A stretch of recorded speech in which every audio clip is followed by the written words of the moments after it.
On rentre dans les 10 dernières nuits du mois du Ramadan. Le temps passe très vite, c'est quelque part la dernière ligne droite.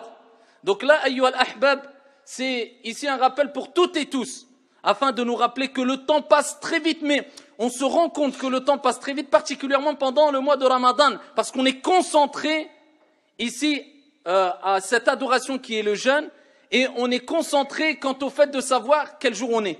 Et quand on se rend compte que 10 jours sont passés, 15 jours, 20 jours, il reste 10 jours, eh bien ça choque. Et ça nous rappelle la parole de Al-Hassan al-Basri, rahimahullah ta'ala, lorsqu'il dit « Ô fils d'Adam, tu n'es que quelques jours.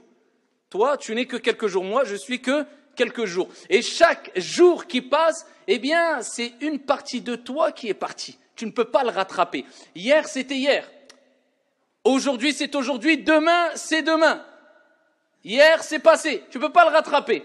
Aujourd'hui, tu dois œuvrer. Demain, Allahu A'lam, est-ce que tu seras vivant encore pour pouvoir œuvrer? Donc, concentre-toi aujourd'hui. Et sache que la journée va passer très vite. Et quand la journée passe, tu ne peux pas la rattraper.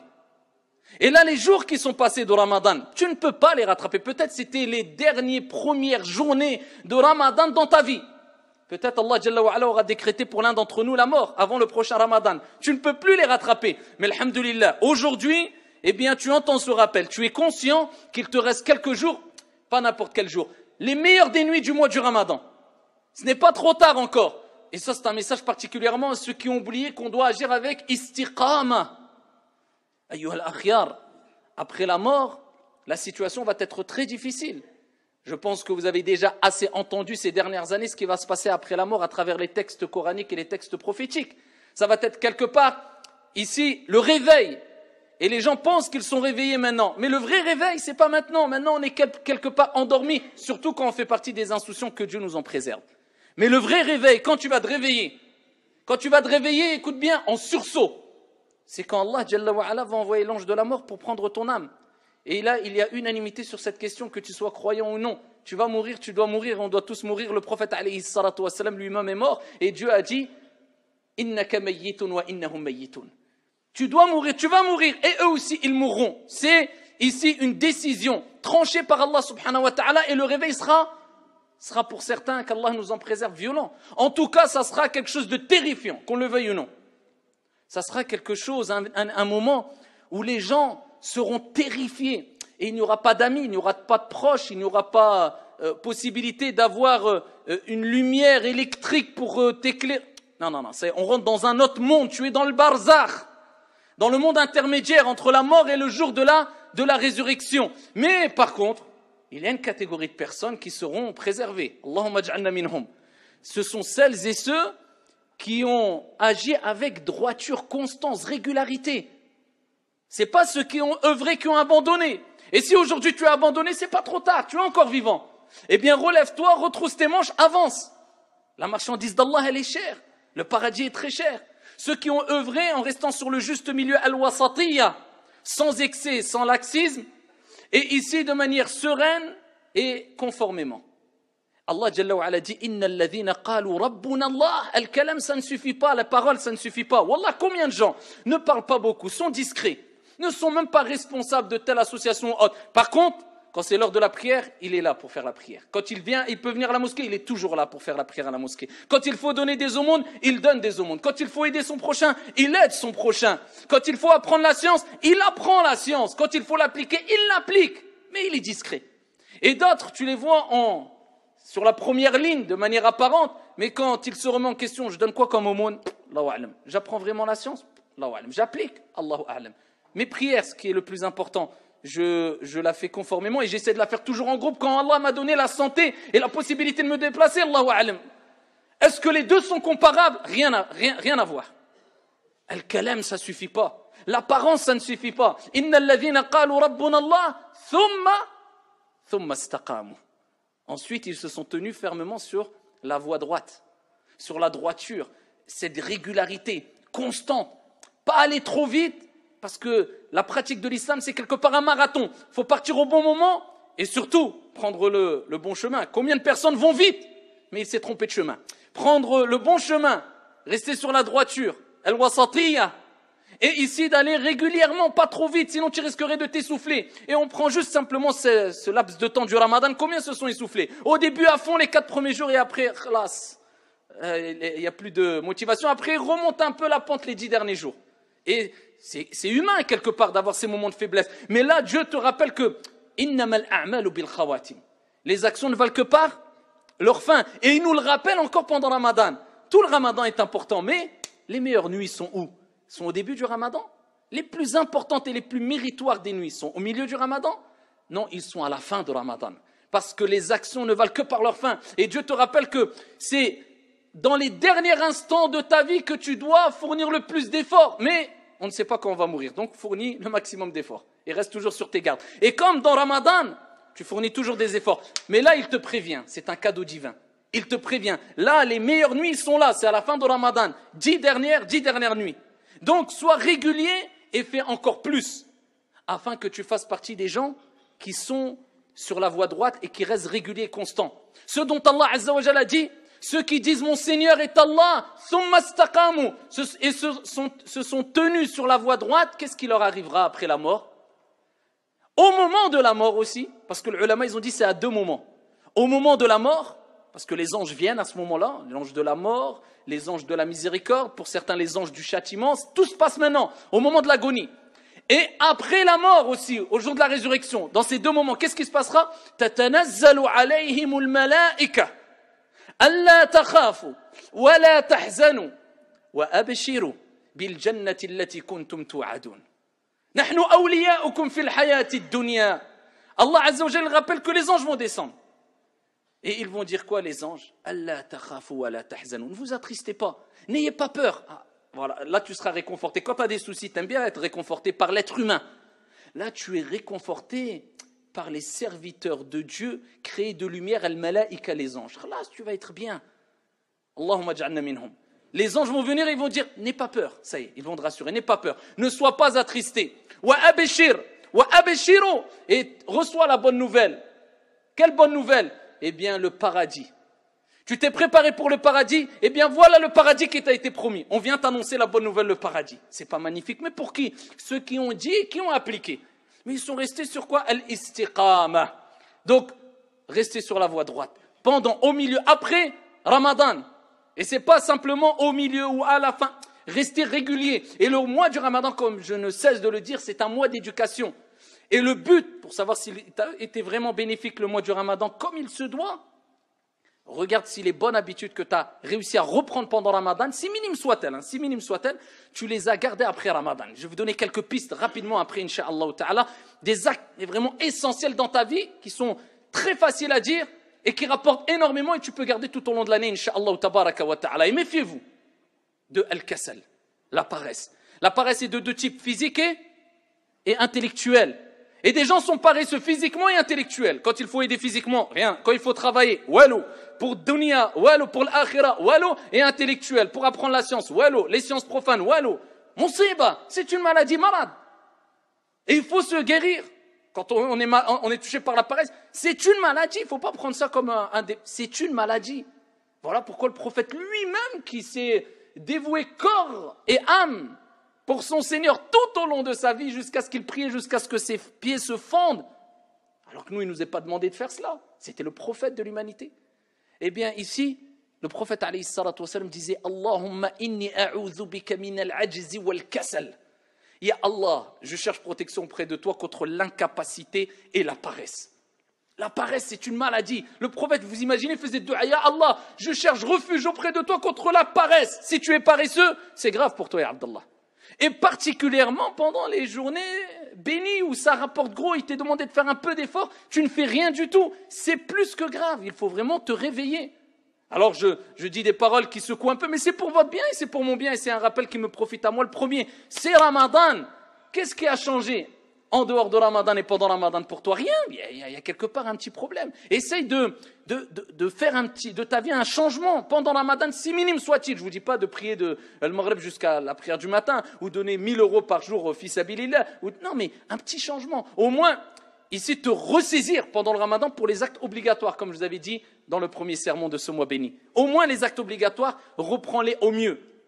Sachant, ayyuhal musalloun, que lorsque nous allons quitter cette vie d'ici-bas, le prophète alayhi salatu wassalam nous a rappelé, à travers ce hadith que je vais vous citer, rapporté par Al-Bukhari et Muslim fi Sahihayn, eh bien, qu'il y a les actions, mais il y a deux types d'actions. Les actions qui apportent des fruits, mais des fruits qui s'épuisent rapidement. C'est les actions de la vie d'ici-bas. Des moments de plaisir qui sont bien et qui sont bons pour le corps et l'âme aussi, qui sont licites. Des moments de joie, mais, billahi alaykum, dans tout ce qu'on a vécu dans notre vie d'ici-bas, comme plaisir, comme bien. Aujourd'hui, qu'est-ce qui nous reste? Un souvenir? Allez, peut-être des photos pour regarder. Ah, tu te rappelles et tu n'arrives même pas à te rappeler de tout, alors que c'était il y a 2 jours aussi. Que des petites images comme ça. C'est vrai ou pas? Des petits souvenirs. C'est éphémère, les fruits ne restent pas. Mais il y a deuxième type d'action. Le deuxième type d'action, c'est quoi? C'est les œuvres salutaires. Et cela apporte des fruits au moment où tu les fais, dans ta vie d'ici-bas et même après ta mort. C'est pas beau cela? Et voilà pourquoi le prophète alayhi salam dit quand l'être humain meurt, 4 choses le suivent, 3 choses le suivent. 2 reviennent et 1 reste avec lui. Maluhu wa ahluhu wa amaluhu. Les 3 le suivent. Son argent, sa famille et ses actions. Ils viennent avec toi dans ta tombe. Mais il y en a 2 qui reviennent. Ça y est, ils restent pas dans la tombe. Mais une chose reste avec toi dans le qabr. C'est pour ça qu'on dit al-qabr sunduqul amal. C'est l'endroit, le caisson des actions. Eh bien, ta famille, elle part. Ils vont prier sur toi, ils vont pleurer un peu, ils vont faire les pas, tu vas entendre leurs pas. Mchaou. Ils vont penser à toi 1 semaine, 1 mois, 2 mois. Ils vont penser toujours après à toi pendant 1 an, 2 ans, mais moins. Hada min rahmatillah. Sinon, on deviendrait fou. Eh bien, la mort, la pensée de la mort, tu oublies. Allah, il te l'apaise dans le cœur. Parce qu'Allah, Jalla wa ala, il est miséricordieux. Sinon, on ne pourrait pas vivre. On serait toute notre vie triste. Mais ils vont t'oublier à un moment. Mais par contre, ton argent, bien sûr, ne vient pas avec toi. Même une porte de ta maison, elle ne rentre pas dans ta tombe. Même la porte, elle est trop grande. Alors, ici, qu'est-ce qui va rester? Al-amal, les œuvres salutaires. Et ça, les fruits restent. Toi, t'oublies, t'as donné une sadaqa, t'as pris la science, t'as transmis la science, t'as fait du bien, t'as aidé ton frère, t'as fait salat, t'as donné à manger, à nourrir, de la nourriture aux pauvres. T'as oublié. Inna Allah la yudi'u ajra al-muhsinin. Allah n'oublie pas. Eh bien, les actions des bienfaisants, tout en sachant que pendant Ramadan, tout est multiplié. Et que dire pendant les 10 dernières nuits du Ramadan où il y a Laylatul Qadr? وما أدراك ما ليلة القدر ليلة القدر خير من ألف شهر. Et à la nuit du destin, Allah il dirait, qui te dira c'est quoi la nuit du destin? Qui te dira? Qu'est-ce que c'est que la nuit du destin? خير من ألف شهر, meilleur que 1000 mois. Combien nous allons vivre? Allez, en moyenne, le prophète dit, ma communauté vivra entre 60 et 70 ans, 80 ans, 90 ans. Eh bien, Allah, il te rappelle que je te donne une nuit. Une nuit. Eh bien, elle est meilleure qu'une vie entière. Allahu Akbar. 83 ans. 1000 mois, c'est plus de 83 ans. Alors imagine-toi, ce que tu vas faire, c'est meilleur pendant cette nuit-là que 83 années, que toute une vie. Une nuit, un cadeau d'Allah, si ça, c'est pas un cadeau. Alors les gens disent, c'est quelle nuit? Le prophète alayhi salatu wassalam a dit, iltamisuha fil ashr al-awakhir. Cherchez-la dans les 10 dernières nuits. Certains disent, oui, mais c'est la 27e nuit. Oui, il y a plus de textes qui indiquent que c'est sûrement la 27e nuit. Mais, Allahu alam, qui va tomber dans la 27e nuit? De plus, le prophète a dit particulièrement, cherchez-la dans la nuit impaire. Mais qui a commencé Donc pour certains c'est pair, d'autres c'est pas. Ya Abdallah, t'as 10 nuits, c'est pas énorme. 10 nuits, regarde le commerce avec Dieu. 10 nuits de sacrifice contre 83 ans. Cherche-la dans les 10 nuits. Sois régulier pendant ces 10 nuits-là, c'est tout. Ne te dis pas c'est cette nuit. 10 nuits, sois régulier pendant ces 10 nuits-là. Et là, à ce moment-là, alhamdoulilah, tu vas tomber à coup sûr sur cette nuit, tu auras passé Ramadan, tu te diras, les 10 dernières nuits, j'ai fait ça, ça, ça, ça, et ça, c'est ce que je voulais faire. Dans tous les cas, je sais que je suis tombé dans Laylatul Qadr. C'est pas beau ça, ayyuha al-akhyar? Alors que le prophète, alayhi salatu wassalam, comme elle dit Aïcha, radiyallahu anha wa ardaha, quand le prophète, alayhi salatu wassalam, quand les 10 dernières nuits venaient, le prophète, alayhi salatu wassalam, serrait son izar, son vêtement du bas, il le serrait. Certains disent que c'est une image, comme si on disait, eh bien, retrousser ses manches, et c'est une réalité, les 10 jours sont là, les 10 dernières journées sont là, les 10 dernières nuits sont là, retrousse tes manches, ya Abdallah. Et d'autres disaient, non, c'est parce que le prophète s'abstenait même de rapport avec ses épouses pendant ces nuits-là pour se consacrer vraiment à l'adoration, bien que pendant les nuits, ce n'est pas interdit. Mais lui, il rappelait que les bienfaits d'ici-bas, il les laissait au maximum. Ça y est, c'est entre moi et Dieu. Là, ça y est. Je suis dans la dernière ligne droite, j'accélère de manière sereine et de manière conforme et j'y vais à fond. Ça y est, il n'y a que l'akhira, il y a l'au-delà, là, je me prépare. 10 nuits, c'est rien. Et donc le prophète, alayhi salatu wassalam, qu'est-ce qu'il faisait aussi? Il réveillait sa famille. Il réveillait sa famille ici pendant les nuits pour non seulement lui profiter, mais C'est ça, par cette cause-là qu'Allah met le mahabba, l'amour, la miséricorde, l'entraide, an-nour, la lumière dans les demeures. L'entraide dans le bien pour l'au-delà et pour la vie d'ici-bas aussi. Tu entraides. L'épouse qui se lève, c'est pas beau ça?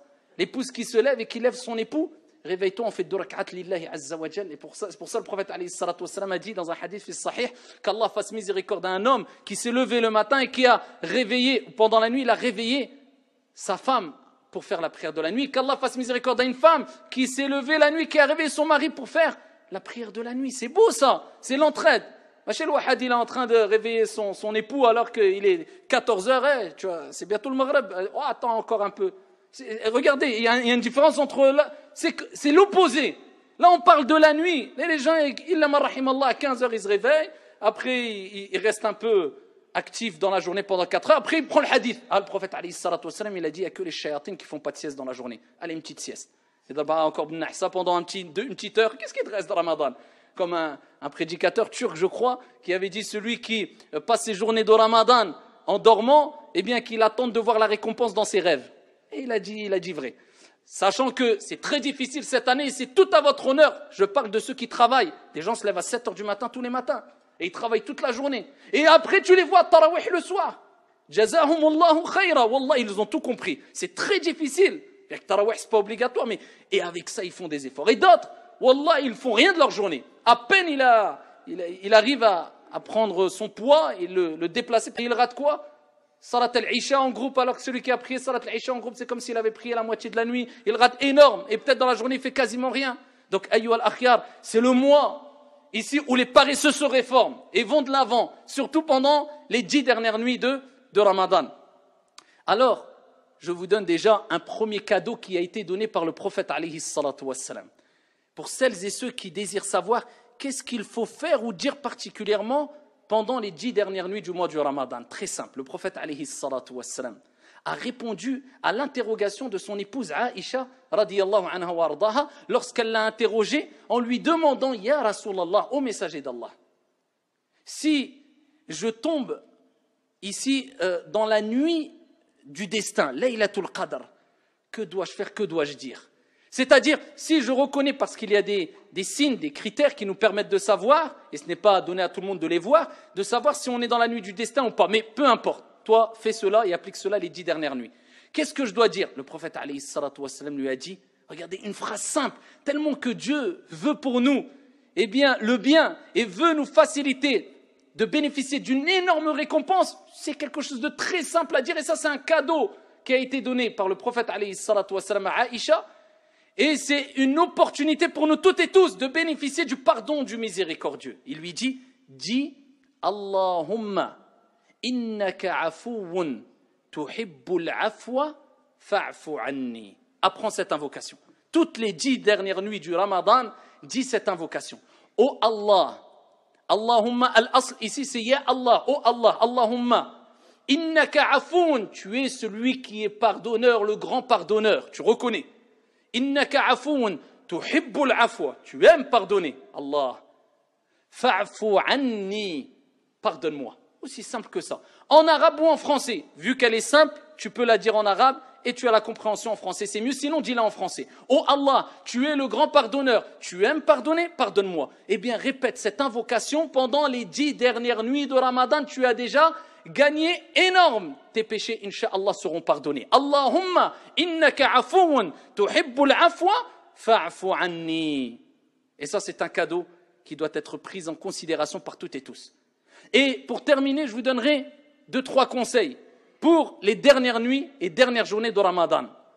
Alors, beaucoup, eh bien, pensent qu'il faut faire énorme, comme je dis souvent. Non, mais garde ici une application que tu pourras garder après Ramadan et qui rapporte gros. Et wallahi, il n'y a pas besoin d'être quelqu'un de vraiment perspicace, savant, intelligent. Non, c'est très facile de ne pas oublier ce que je vais te dire. Alors, il faut savoir que dans un hadith rapporté par Al-Bukhari, Al-Muhajiroun, regardez comment il réagissait. Les pauvres parmi Al-Muhajiroun se sont plaints auprès du prophète alayhi salatu wassalam. Ils n'ont pas dit Ya Rasulallah, hna fuqara, on est des pauvres, regarde, c'est les riches, Al-Aghniya, ils ont de l'argent, la bas alayhum, pourquoi hna on a. Ils ont dit Ya Rasulallah. Ils ont dit les riches nous ont devancés. Ils nous ont devancés. Ils jeûnent comme on jeûne. On est pareil. Ils prient comme on prie. On est pareil. Lakin, eh bien, eux, ils donnent des aumônes. Ils sont riches. Ils ont de l'argent. Ils donnent des aumônes. Ils affranchissent des esclaves. Ils nous ont devancés. Subhanallah. Le prophète alayhi salam a dit, voulez-vous que je vous indique une chose? Si vous la faites, vous la mettez en application, eh bien, vous aurez devancé ceux qui vous ont précédés. Vous aurez été quelque part meilleur que ceux qui vous ont précédés et ceux qui vont venir après. Traduction du sens. Meilleur encore que eux. Sauf ceux qui vont faire la même chose que vous. Allez, une chose mieux. Mieux que vous allez devancer les gens qui vont venir après, qui sont venus. Sauf ceux qui ont fait la même chose. Et qui vont faire la même chose. Ils ont dit, c'est quoi, ya Rasulallah? Et là, le prophète alayhi salam leur a dit, simplement, regardez, simple. Tout le monde peut le faire. Ne laisse jamais ça, tu vas avoir une récompense énorme. Tu feras partie des gens qui ont fait une chose qui, personne ne pourra faire mieux que toi. Allahu Akbar. Sauf ceux qui auront fait la même chose que toi. Après chaque prière obligatoire, tu dis Subhanallah 33 fois, Alhamdulillah 33 fois, Allahu Akbar 33 fois. C'est compliqué? C'est pas le... C'est Subhanallah, Subhanallah, Subhanallah, Subhanallah, Subhanallah, 33 fois. Alhamdulillah 33 fois, Allahu Akbar 33 fois. Allahu Akbar. C'est compliqué. Fi Sahih al-Bukhari, le prophète alayhi salatu wassalam, dans un autre hadith, il dit toute personne qui dit après chaque prière Subhanallah 33 fois, Alhamdulillah 33 fois, Allahu Akbar 33 fois. Ensuite, il termine avec La ilaha illallah, wahdahu la sharika lah, lahul mulk, wa lahul hamd, wa huwa ala kulli shay'in qadir. Tous ces péchés sont pardonnés, même s'ils sont aussi nombreux que l'écume de la mer. Déjà, sache qu'après chaque prière, Allah il pardonne tous tes péchés. Compteur à zéro, incha'Allah, tabaraka wa ta'ala. Après chaque prière, 5 fois par jour. Et là, tu vas le faire même pas après Salat al-Maghrib et l'Isha des 10 dernières nuits, et ça garde cette habitude à vie. Et pour te concentrer, je te donne ce petit conseil, il faut toujours regarder l'endroit qui nous préoccupe dans l'acte d'adoration. Alors, pour ne pas être évadé, quand tu fais ton dhikr, si tu le fais avec un chapelet ou bien avec tes mains, les deux sont bons, les mains sont meilleures parce qu'ils vont témoigner au jour de la résurrection, mais les deux sont bons, eh bien regarde tes mains, regarde comment tu fais le dhikr, subhanallah, subhanallah. Mais si tu ne regardes pas, tu vas regarder à droite et à gauche, regarde tes mains.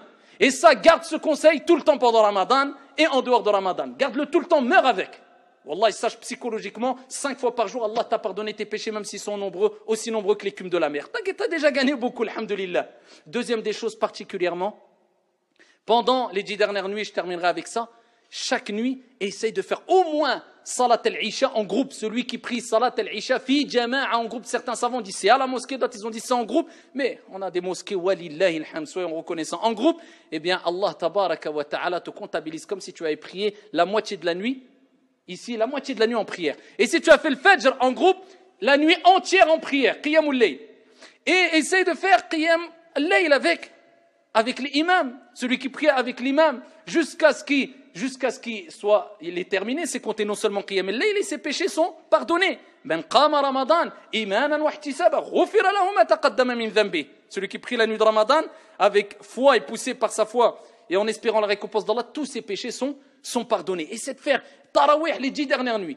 Et pour terminer, essaie de faire une aumône, sadaqa. Même donner à manger à la mosquée, à des pauvres, à des étudiants, à des gens nécessiteux, de l'argent pour un projet.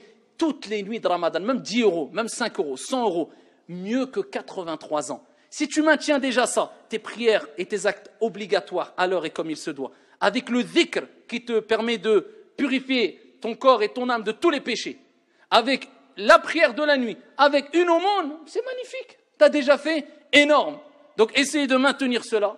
Essayez d'être régulier, ayyuhal akhyar. Les 10 dernières nuits arrivent, en 2025, 2030. Allahu a'lam si on sera toujours vivant. En tout cas, les 10 dernières nuits de chaque année, pendant que vous êtes vivant, profitez au maximum et faites le maximum de bien. Et qu'Allah subhanahu wa ta'ala accepte de nous toutes et tous nos œuvres salutaires. Fi Ramadan, pendant le Ramadan, wa fi ghayri Ramadan et en dehors du Ramadan. اللهم أهل علينا شهر رمضان بالأمن والإيمان والسلامة والإسلام والتوفيق لما تحب وترضى يا ذا الجلال والإكرام. اللهم أعنا فيه على الصيام والقيام.